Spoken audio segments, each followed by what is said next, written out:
Hello, everyone. You are welcome to EmmanuelSTEMAcademy. Our major aim is to ensure that we catch up with the Western world, that is the advanced world.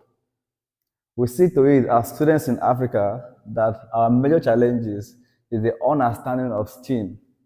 STEAM stands for science, technology, engineering, and mathematics. And these four fields are the reason why Africans are lagging behind when it comes to technology. And the world is fast growing, the world is pursuing technology, and we in Africa cannot stay in one place.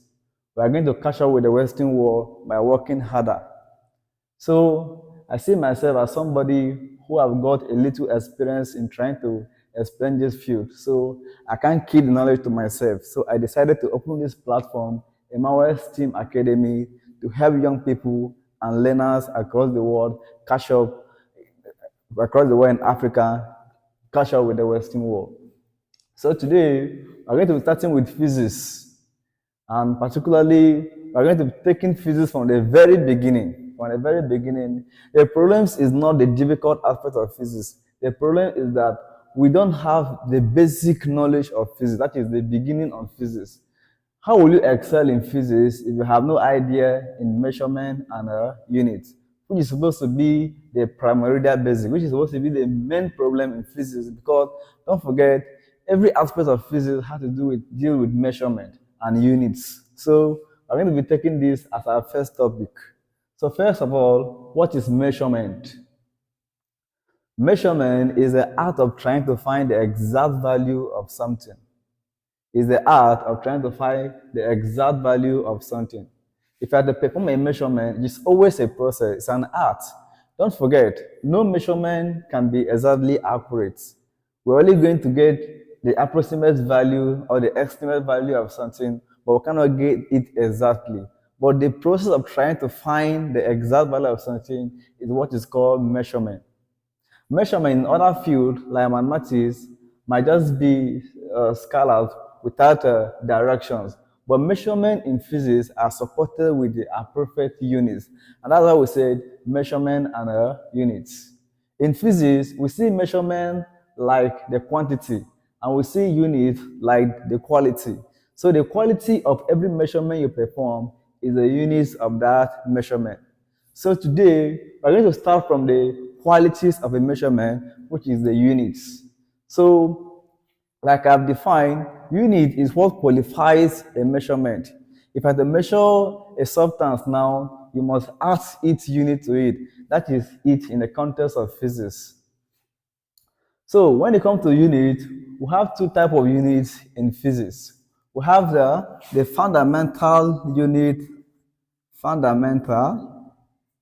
We have the fundamental unit, and derived unit, fundamental unit and derived units. So let's start with fundamental units. So what are fundamental units? Fundamental units are otherwise called independent units. They don't depend on other units. They can stand on their own and make a meaning. And every unit in physics take their origin from the fundamental units.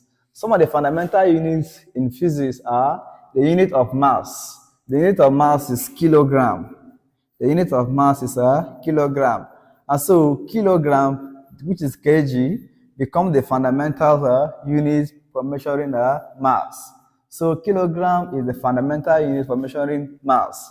So if you are doing calculations involving physics and that involve mass, it is expected that the SI unit, when not specified, should be the kilogram, which is the system international unit, and which is the smallest unit for measuring mass. So another fundamental unit is the second. The second is the SI unit and is the fundamental unit for measuring time. The second is a fundamental unit for measuring time. So second is a fundamental unit. We have other units for measuring time, but the simplest of them all, which is the SI unit. Generally, you call them XI unit. The word XI here means System International Units. System International Unit. So the second is the SI unit of time. I'll have length as also the fundamental unit. Sorry, please. We have meter as one of the fundamental unit, and the meter is the SI unit of length. The meter is the SI unit of length. So the meter here becomes one of the fundamental units. So in physics, these are the three main fundamental units that we have. We have the kilogram, we have the second, we have the meter, we have other fundamental units, like the units of temperature, which is the Kelvin, like the units of electric current, which is amperes, like the unit of amount of a substance, which is mole, like the unit of luminous intensity, which is candela, and so on. Don't forget, don't worry, as time goes on, I will mention all the fundamental units and show to you. So those are fundamental units. Why did you call them fundamental units once again? I say fundamental units are the basic units for measurement, and they are the independent units for measurement. They can stand on their own. And the reason why they are XI, System International, it means that they are accepted everywhere in the world. So let's talk about derived units. What are derived units? As the name implies, derived. The word derived here means obtained from. Obtained from. So it means that these units are being obtained from other units. Are being obtained from other units. So they cannot stand on their own. They are not just a single unit. They are being formed by the combination of two or more fundamental units.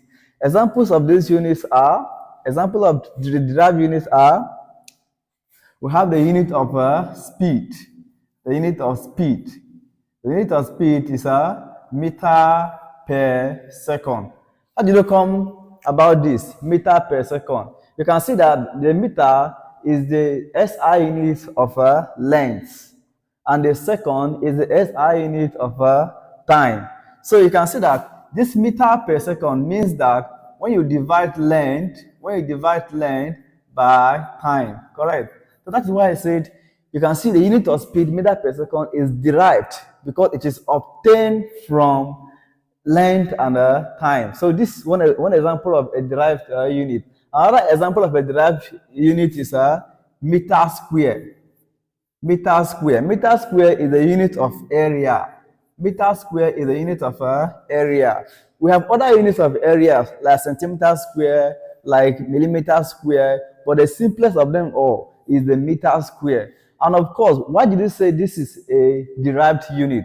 It's a derived unit because meter square simply means meter times meter. So it means that for you to obtain area, you have to multiply the units of two lengths. So in that case, meter square, which is obtained from multiplying two lengths, becomes a derived unit. Meter cube, which is the simpler unit for volume. And of course, from here you can see that meter cube means meter times meter times meter. So therefore, the unit of volume is also a derived unit. And we have other units too, like the unit of acceleration. The unit of acceleration, don't forget, acceleration is velocity over time taken. And so the unit is meter per second square.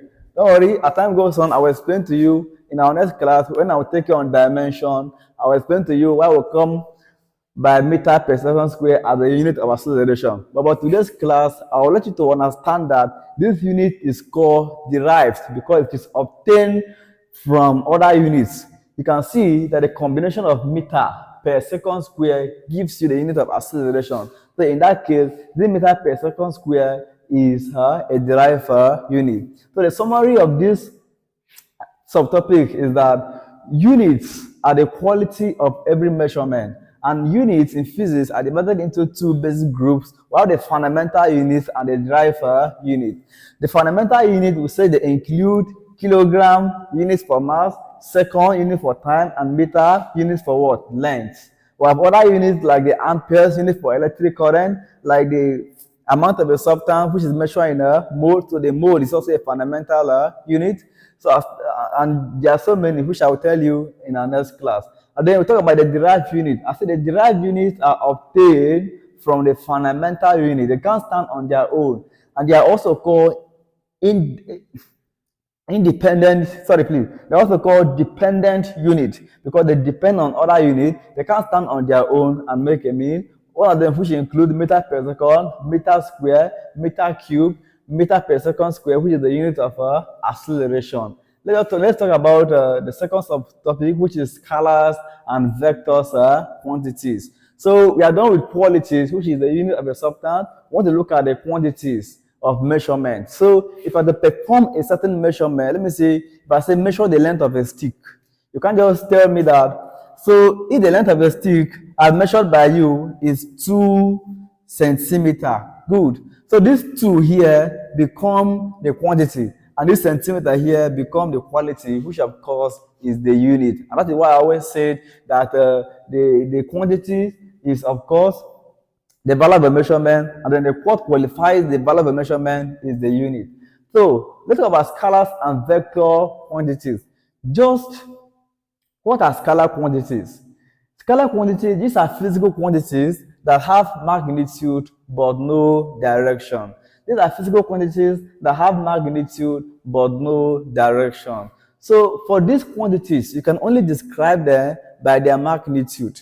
And when you said magnitude, what comes into your mind?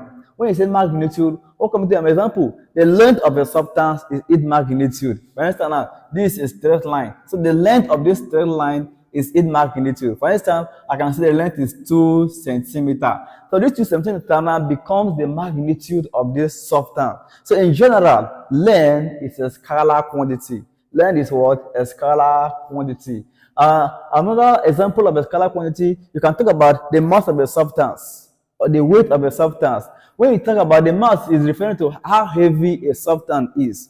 So that has nothing to do with the direction of the substance, but we are talking about the weight or the mass of a substance. So the mass of a substance is also a scalar quantity.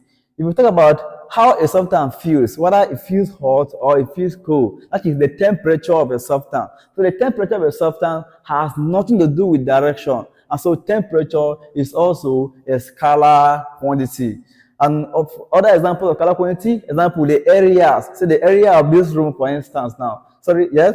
So the volume of this room, for instance, now. So volume is also a scalar quantity. Even the area, like the area of a field, the area of a piece of land, they are all scalar quantities because direction have no part to play in describing such quantities. Then what are vector quantities on the other hand?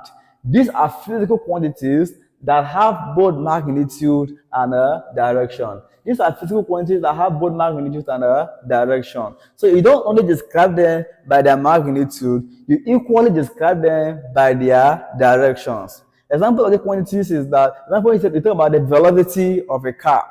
If a car is traveling, for instance, the car is following a certain direction. So that the speed of that car is not just described as speed in that context. It is described as velocity since the car is following a particular direction. Another example is acceleration. For instance, if I decide to accelerate now towards a particular direction, you can see that I'm moving towards a particular direction. So in that case, velocity and acceleration are vectors quantities.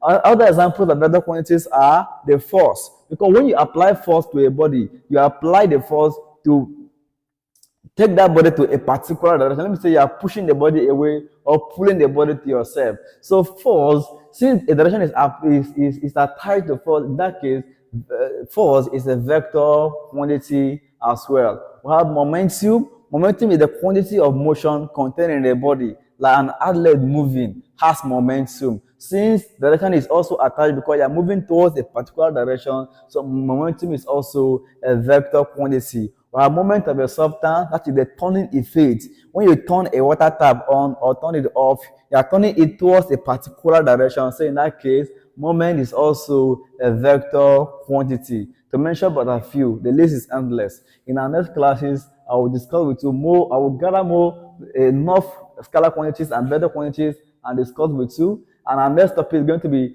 dimensional analysis. We are going to see dimensionally how we can derive the unit of these vector quantities, or some of these vectors quantities, and these derived units as well. So please, this is Emmanuel STEAM Academy. I would like you to subscribe to this our YouTube channel. This is not just a YouTube channel. Our aim is not to make our students to pass examination. Our aim is to make our students to catch up with the students in the Western world, to solve basic problems when it comes to innovations, to solve basic problems when it comes to research and technology. You can see that everything around the environment is drastically changing into technology informed. So please subscribe to our YouTube channel, turn off the notification bell, and ensure that you become a member of this great academy. Thank you all.